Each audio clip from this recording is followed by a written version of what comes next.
Hello, and welcome to Sam's Financial Corner.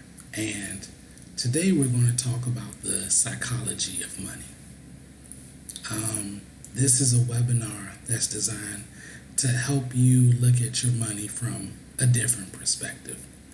And oftentimes, when we look at stuff, so for example, we go and we meet with a financial planner. What do they ask us? What's your income? What are your expenses? What's your family look like? What are the assets you own? They're creating this financial picture, and then based on that, they give you advice. And that's great. Excuse me, that's what they're supposed to do. That's what they're designed to do, and that's great. But what I want to do, because financial planners, that's the first step. But what I want to do today is I want to start at step zero. And I know you're thinking, Sam, well, what do you mean step zero? Well, you'll see by the end of this, you'll understand step zero. You know, because sometimes when we're trying to move forward, we have to look back. And in the African tradition, there's a thing called the Sankofa, and it talks about looking back in order to move forward. So think of this as like a slingshot. Think about you're in a slingshot and you want to be propelled to the financial picture that you want. So in the slingshot, you got to pull it back, you got to get that aim right and accuracy, and then you let it go to propel it forward. So think of it along those lines. In order to spring forward, we're going to have to take a step back. Okay? So first of all, I want to basically say welcome. You are about to take a journey that at present you are not fully sure of. This journey will require an adjustment to your way of thinking, an adjustment to your current practices, but more importantly, the start of your new financial life. They say the journey of 1,000 miles begins with one step, and today you have taken the journey. And I applaud you for taking the necessary steps to confront your fears. So I want you to understand this is not about your boyfriend, your girlfriend, your husband, wife, partner, your kids, your parents, your job, anybody except you. That this is about you getting your financial picture together. This is about you. This is all about you and no one else. And I know saying that for a lot of people, they're like, no, well, I got to take care of this. I'm responsible for this person. I have to do this. I have to do. This is about you. So I want you to let that take a moment and let that sink in, that this presentation is all about you. It is not about me, even though I'm presenting it. This is about you. And I know that in life, we have so many things coming at us.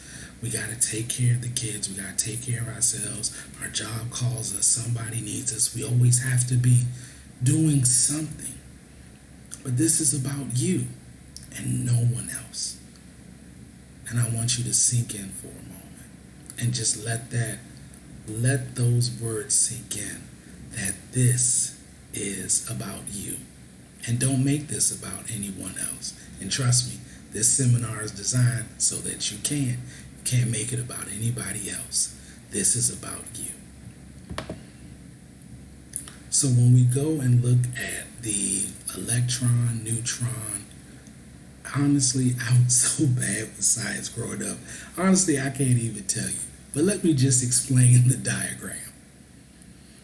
How you see yourself translates to how you manage your money, your budget, your savings, and your investment. All of that is encompassed and encircled around you. Never forget that. How you see yourself has a direct correlation of how you manage your money, your budget, savings, and investment.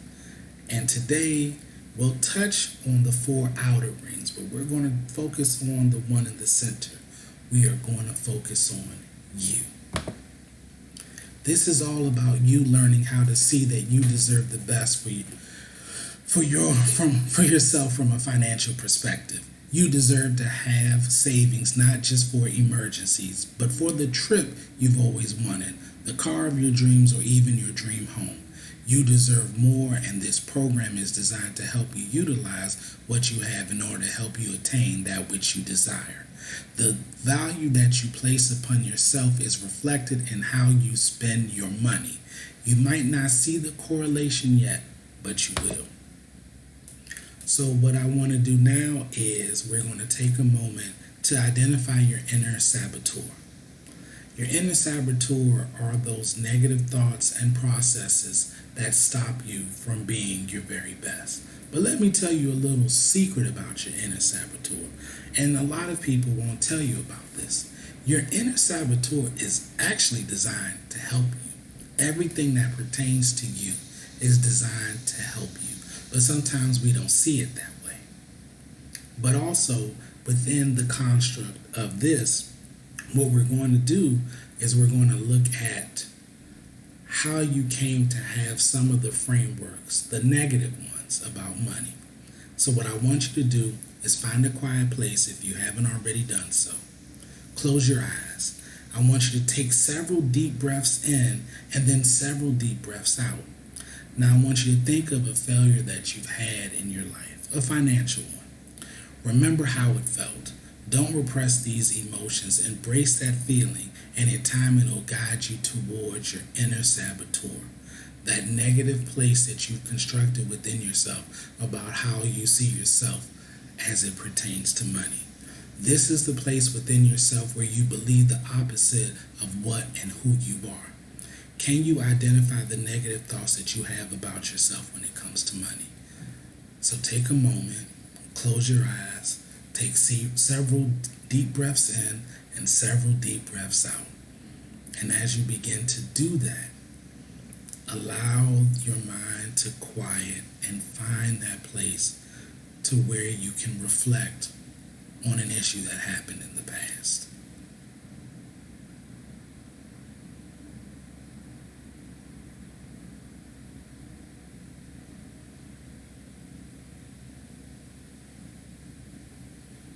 Okay?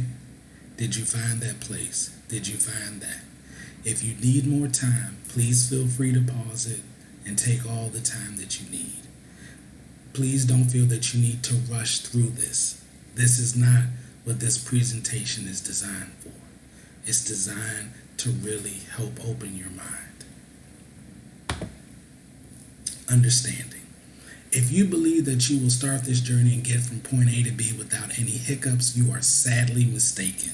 You are on the road to financial literacy and stability. This will not be an easy journey. It will require more than you can understand at this point. You will be excited, you will be enthusiastic, and you will need all of it because you will need something to sustain you when the road gets tough. Okay? Preparation. You always prepare before you go on a trip. You pack your luggage, you take special items with you, like if you're going to the beach, you take your shorts, your swimwear. You may, take other things, especially with the kids. You have little flotation devices for them. You take whatever you need. You purchase your plane tickets or you inspect your car before you travel. You make sure you have money, etc. You prepare before any trip. The same goes for your journey to financial literacy, stability, and independence. You must prepare. I'll walk you through the first steps to prepare for your new financial life. And even taking this series, this webinar, is the first step. Focus. This journey is not a get-rich-quick scheme. This journey is designed to help you manage the money that you already have.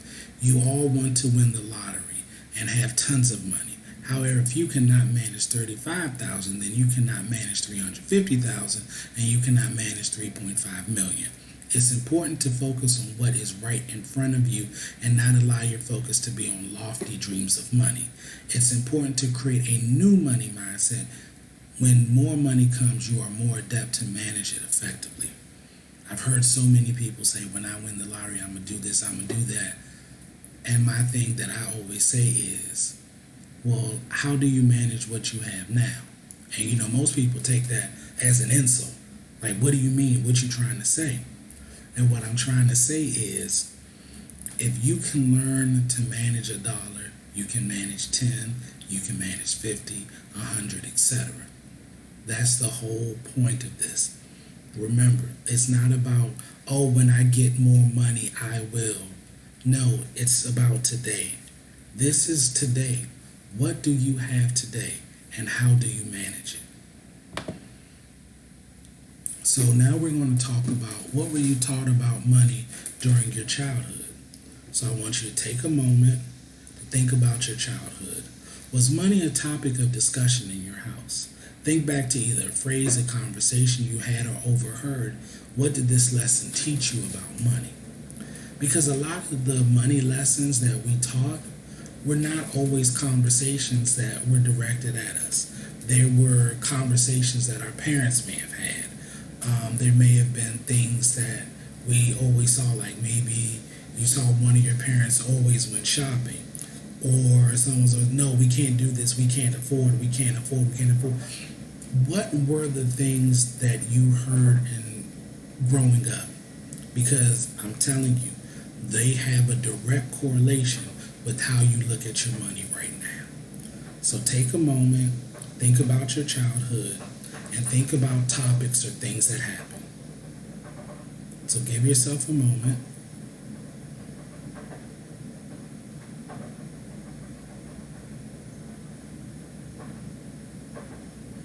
Okay? And if you need more time, please feel free to pause it, because this is also very important. And I want you, once you're at a point where you've thought about it, I want you to hold this in your mind as well. So I call this part self-conceptualization. And this is very important. So again, you're going to close your eyes again. I know this is the third time I've asked you. I know you're like, why does he keep wanting me to close? If I close my eyes one more time, I'm going to go to sleep. I know somebody out there has thought of that. And I understand. But this is very, very important. Again, remember, we're starting at point zero. We're starting at before. We're starting at the groundwork. So I want you to close your eyes, and I want you to imagine the house of your dreams. And I know for some of you, it's going to be very quick, very easy. You already have thoughts in mind. You know the color concept. You know the scheme. You know what you want the furniture, what the walls look like. You know how many rooms you have. You know how you want the basement done. You know there's a guest house. All of those things. All of that is important. So close your eyes. Imagine your dream home. Imagine what it smells like. Imagine what it feels like. You feel comfortable. You feel cozy. You're happy. You feel warm. This is the house you dreamed of. Now what I want you to do is imagine there's a storm outside. It's raining. It's thundering. It's lightning. You know, you can hear the wind. You can see the trees swaying back and forth. But you're comfortably and safe inside. The electricity hasn't gone out. The Wi-Fi is up. You can watch TV. You're doing whatever. And you're fine. But now I want you to think, all of a sudden, the house begins to shift. And the house begins to move. And you don't feel comfortable. And you feel scared. And you feel afraid. Because you realize that your house is built on sand. And the reason I want you to take that first part is because for a lot of us, that's what our financial pictures look like right now. It looks beautiful on the outside. People envy the houses that you have, the cars, the way you look, the aesthetic, everything.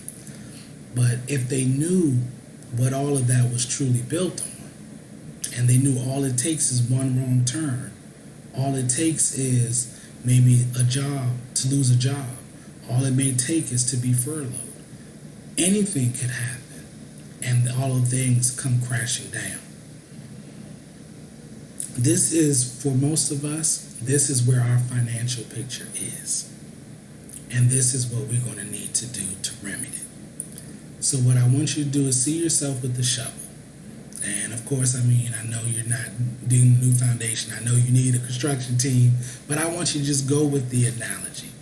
So you're digging ground for a new house. You want a good foundation, but there's some stones, the ground is uneven, and you need to have a firm foundation, and so you begin to dig.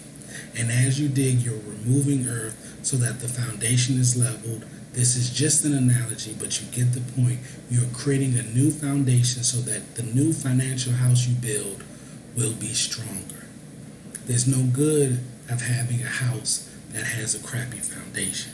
So you want to make sure that your foundation is solid. And that is what this is about. Ensuring that as you begin to dig and unearth and remove weeds and remove stones and remove anything that would affect the foundation of your house, you want to make sure that it's not there. You're going to build your house on solid ground. And in order to do that, you're going to have to unearth some stuff. And that's what we've been doing so far. Unearthing, upheaving. That's why I say, what were the lessons that you were taught growing up? What was some financial failures you've experienced? You have to begin to look at those things, because now as we begin to cultivate the soil of your mind, we have to remove those things that no longer work for you and that no longer serve you, that you've held on to. So step one is we're going to do a realignment, and that's what we've been doing so far. So just like you get a realignment on your car, you now need a realignment of your mind. You cannot go on a financial journey with the same way of thinking that you had before.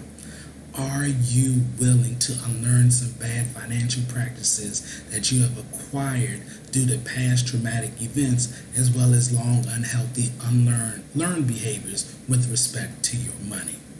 You must create a new framework for how you think about and view your money.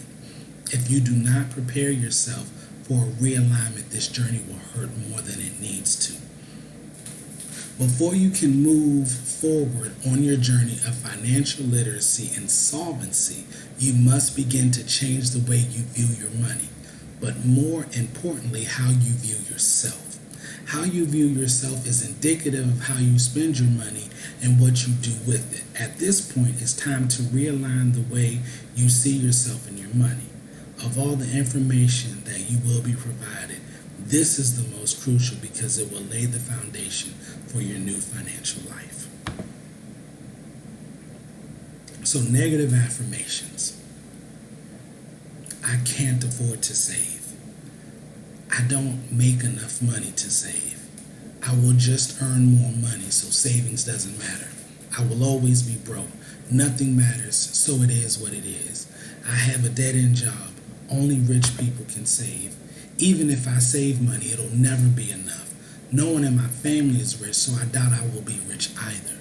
Spending makes more sense than savings. I've never had enough anyway, so it doesn't matter. And these are some of the negative affirmations and thoughts that we have, and we need to begin to address them and then flip the script on them. And that again is why we're going back to what you were taught about money, what you learned, and why we look at past failures. Because a lot of times when we don't deal with things, our mind stores it away. But we still act off of that pain or things that we saw. And it's time to learn something different. So positive affirmations. I am a good steward of my money. I am open to learning new ways to view my money. I am sensible with my spending. I can manage my money. I understand what I need to do in order to manage my money more efficiently. I can do this. I am ready I am ready for a better financial life. I will utilize my money for my benefit. I am more conscious of my spending habits. I will not be afraid to analyze my spending habits. I will praise myself for the positive habits that I have. I am a responsible person. I am not ashamed to say that I have made mistakes with my money. I understand that this is a process, and I will pass on the knowledge that I obtain to my children, partner, family, friends, and all who are willing to listen. Feel free to create your own positive affirmation. It's important that you begin to break down the mental walls that you have built up so that you can unlearn the unhealthy financial practices that you have learned over the years so that you can create new ones. This is the process of unearthing and upheaval. Okay, and so we've reached the end of this part. And what I want you to do, I didn't write this down, but I didn't want to because I didn't want people, I know people want to, sometimes you look at something, oh, I just fast forward ahead, I skip around. And I didn't do this on purpose because what I want you to do now with step 2 is I want you to think about all the stuff that you learned. And I want you to write it down. You can write it on a piece of paper. You can open up sticky notes on your laptop. But I want you to take a moment and start to write down some of the negative money habits that you learned, and even some of your own negative affirmations. Sometimes seeing it written out will help you more to become aware of it. That is the whole point of this first part, is awareness. Once you become aware, then you can change it. But if you're never aware of it, you can never change it. So that's what I want you to do. And I'm happy that it's not there, because I gotta keep you guessing a little bit. Because when it's recorded, you're like, oh, I just skip ahead, I just jump ahead. Nope. Gotta throw a surprise in there somewhere. Okay? So the next part of what we want to do and what I want to talk about and discuss is just the things about money, budgeting, savings, and investment. It's not going to be long. We're just going to touch on those things. And then in future presentations, we'll go more in depth. So this time we're going to talk about money. What is money? Money is defined as any circulating medium of exchange, including coins, paper money, and demand deposits. That's the definition from dictionary.com. But let me give you my definition. And it's 2 and 3. Money is a tool and money is a defense. Those two things are very, very important, because now you need to start looking at your money as not just, because it is a medium of exchange for goods, services, etc. But money is also a tool. And when I say a tool, money is also designed to go out and get more money. That's why you may have heard the term passive income. Like, for example, let's say I owned 5,000 shares of Clorox and their dividend is, let's say, 10 cents or whatever. I don't feel like doing math, so I'm not going to do the math. But let's say I own 10,000 shares, and let's say the dividend, let's say I receive $1,000 on a quarterly basis. Let's say they pay their dividend out on a quarterly basis. Just by the mere fact that I own the stock, I receive the dividend income. So that's annual income of $4,000 a year that I do nothing to earn, so to speak. I receive that income just because I own the stock. I don't have to go clock in to do anything. There's nothing I have to do. Just by virtue of ownership, I receive that. Money is a defense. And I think it's very important to look at money as that way as well. It's not always about having a lot of money, but it's about utilizing it wisely.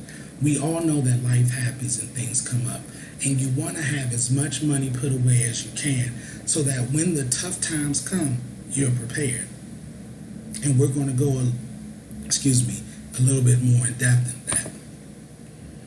So this is how we currently see our money: to pay bills and to occasionally buy or do the things that I want or you want. Because that's what we're taught. That's how we're taught. A majority of us, that is what we're taught about money. Your money is to pay your bills. And occasionally, maybe you'll be able to get some of the things that you want. And it's that mentality when it comes to money that doesn't serve any of us. Actually, it's very depressing. Think about it. You have your 9 to 5, and let's say you get paid every 2 weeks. And if all your money does is go to pay bills and then occasionally to buy something you want, what kind of life is that? Where's the joy? Where's the happiness? Where's the ability to do the things that you want? I want you to think about that for a second, because I think sometimes too that's where some of the negative thought processes with money come from. But this is how you should see your money. That it's a tool to obtain more money, a defense against difficult times, and the ability to satisfy needs and wants. And I'll go from the bottom to the top. Yes, your money is about satisfying your needs. Your needs, anything you need comes first. But don't forget also that you're human and you have certain wants, and you should be able to satisfy those as well. You know, a defense against difficult times. That's definitely what money is for. And a tool to obtain more money. If your money comes in to you, you don't want it all to disappear. And that leads me to the next slide. My money rule number 1. Stop being a distribution center for your money. It's your money, you earned it, not the other way around. It is your responsibility to ensure that as much as possible stays with you and not go into the pockets of others. Never, ever, ever forget that. This is your money. You have earned it. Stop earning your paycheck and then having it all gone. And when you look, by the end of the day, you have nothing. Stop being a distribution center for your money. That's unfair to you. Okay? And number 2, what we're going to do is pay yourself first. A portion of your earnings needs to always stay with you. Industry leaders suggest at least 10% of your gross income that you earn before taxes are deducted. But my suggestion is to start with $1 a day, and once you have committed to this, then increase it accordingly. And the reason I say that is because what happens is, savings is a habit, and getting into the habit of savings takes some time. And what we don't want to do is commit to something that we know we cannot. Oftentimes we're like, oh yeah, I'm going to do the 10%, and then we do it like, nah, I can't do this, and we cut back to the point that we don't do it. Start off with something small. Start off with $1 a day. That's $30 to $31 depending on how many days in the month, but let's just keep it at an even 30. Can you commit to saving $30 a month? And then as you make that commitment over time, increase it. You don't have to double it. You don't have to triple it. You can go from 30 to 35 if you want to. Whatever it is, make sure that whatever you do, you can be consistent. So I skipped a little bit, and I don't know why I fixed it, but we're going to go to the next slide about constructing your true budget and about budgeting. And so what I want you to do is, because your true budget, I know people think, what on earth are you talking about with your true budget? That doesn't make any sense, but it does. So you list your sources of income, you know, if you're a couple or maybe you have a rental property, whatever it is you have, you list your sources of income. Now you list your monthly living expenses.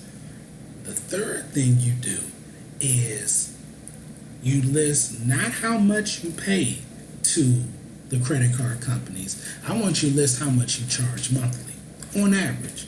Here's the thing, and I want you to exclude if you use your credit card to if you use it to pay for like car repairs, or let's say there are appliances in your home, they're big purchases or things that you don't normally do on a monthly basis. But I know that some of you I'm talking to, you use your credit card on a monthly basis. And if you do, those charges need to be part of your true budget. And then 4, list the amounts allocated for savings and spending. And unfortunately, a lot of us don't do either.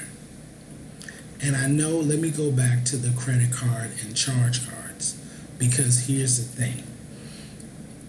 A lot of us like, but I don't know why I don't have any money. Or some people are like, well, I have a little bit, I save and do whatever else. Yeah.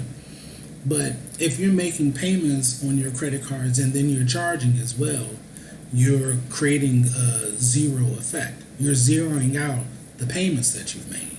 Because with your credit card payments monthly, a portion of it goes to interest and goes to principal. But if you're charging, then most of people, what happens is they're like, but I'm making payments. Yeah. If you're making payments, but you're still charging, it's still balancing out. You want your payments to be here. And if you have to, of course, you're going to use your credit card. But you don't want them to be here. You want your payments to be here and charges to be nothing, and if at all, very minimal. And something that you give yourself a time frame, depending on what it is, 30 days, I say for small things, within 30 days or within the time frame of the next paycheck, or maybe 90 days if it's a bigger purchase. And things happen in life. Because I'm an advocate. Some people I don't use credit cards, I don't believe in them, and that's not my motif. For me, it's basically this. When it comes to credit cards, use them wisely. Everything that's part of your financial portfolio, you want to use wisely. Okay? Let me keep going. So the next thing I want to talk about is savings. Savings, what it means to save, why it is important, and why you shouldn't ignore this most important exercise. So savings, when we talk about savings, we immediately think of putting money in a savings account. This is a form of saving, but it's not truly saving. Saving money is about giving the money you earn a purpose. A person can just have a set amount of funds put into a savings account, and yes, that is saving money, but it is not saving. Saving is when you are purposeful, not just with putting money aside, but with every expenditure. You are thoughtful and careful with your money. This is how you truly save. And I want you to take a moment to think about that. Because yes, on one side, of course, you get paid, you put money aside. If you do that, I congratulate you. Keep it up, and you probably need to save a little bit more. But on the other end, we aren't really purposeful with how we spend money. I'm not going to say don't buy yourself a new pair of shoes. I'm not going to say to yourself don't buy another laptop. But the thing is, if there's a laptop you want, why spend $600 when another competitor may have it for $525? That's a savings of $75. That's money that you didn't have to spend, and you got the thing you want. So what I want you to walk away with is please be mindful of that as well. That is also saving money. If you look at savings from the perspective of putting money in a savings account or cash in a jar, then you completely miss the deeper meaning of savings. Money is a defense. And when you save money, you are telling yourself that just in case something happens, I have my own back. I'm going to read that again. When you save money, you are telling yourself that just in case something happens, I have my own back.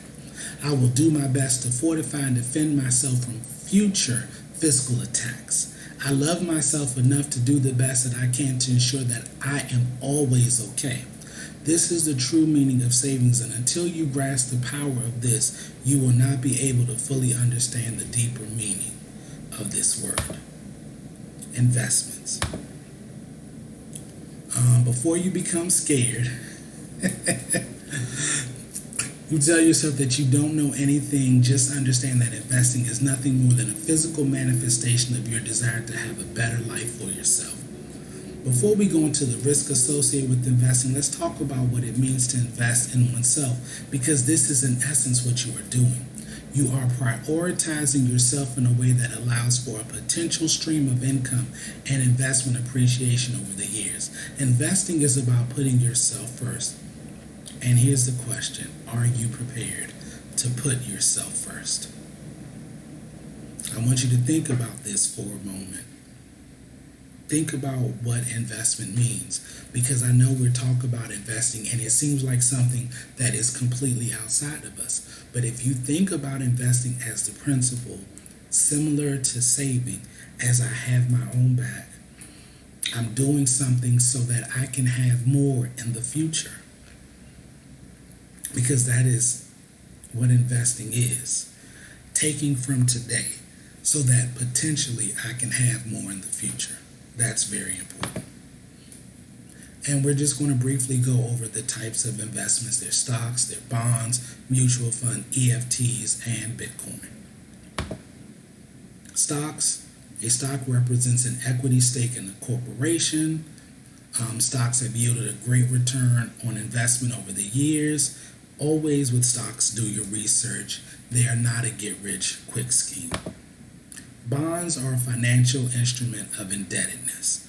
So as stocks appreciate in value and can depreciate, certain bonds normally hold that, like let's say you have a bond that is like $100 face value, and let's say at the end of 2 years, the interest earned will be $10, so you'd have $110 at the end.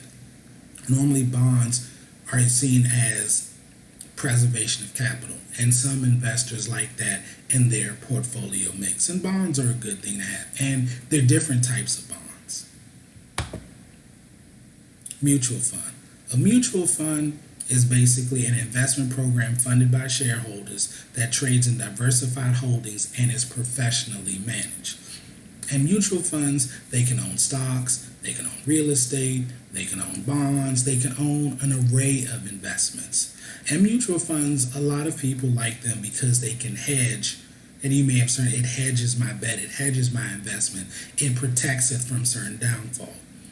Most of the time, we have our portfolios, they say, make sure your investments are stretched over different industries because different industries perform well versus others. So, mutual funds can help hedge against investment risk. EFTs are basically mutual funds that mimic popular exchanges. So you may see the Dow Jones Industrial Average or the S&P 500, the Russell 2000, all of those things. And what these funds do is basically say the stocks that are represented in these exchanges, these are the ones we're going to hold so that our investments basically mirror those. So it tends to, if those exchanges are doing well, then our portfolios are doing well. Now, Bitcoin is a type of digital currency in which a record of transaction is maintained and a new unit of currency are generated by the computational solution of mathematical problems at which operates independently of a central bank. I know that's a lot to take in.